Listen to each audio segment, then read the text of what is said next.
What's up mga bossing ko, dahil Pasko nga pala ngayon ay pupunta tayo sa ating inaanak sa Bulayan.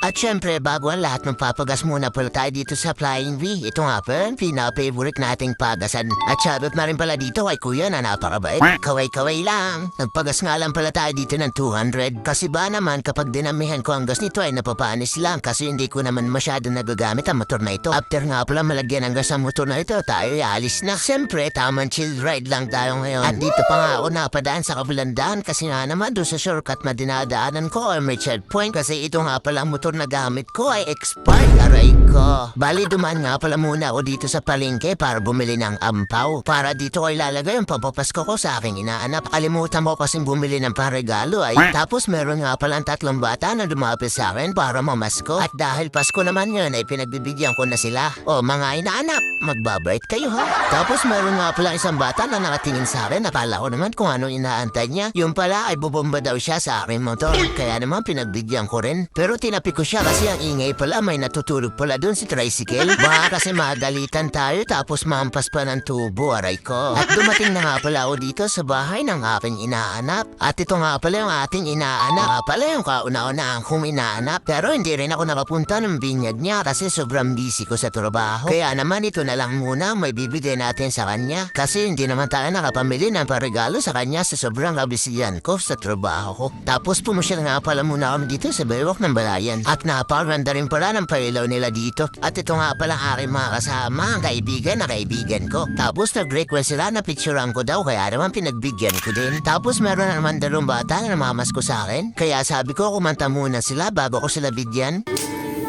Dapat nila Tapos, sa likod nito ay mahilig. maliwanag Nagsama na kayo. sa lahat ng sugat. Ang lasing dito Sila na kumanta. Iba. kundi ikaw. Hatihan niyo kami dyan na. Apat kayo, apat. Pero ang tamlay nila kumanta kaya pinatigil ko na at binigyan ko na sila. At pagkatapos nga pala namin tumambay dito sa baywalk ay pumunta naman kami sa periyahan. Hanap nga lang pala ako dito ng mapapargyan ng aking motor. At habang nag-iikot-ikot nga pala kami dito ay sasakay daw yung mga kaibigan ni Cynthia doon sa bangkang dumuduyan-duyan. Hindi ko kasi alam yung tawag doon. Tapos meron nga pala ako nakita dito na mamaril-maril. Fang!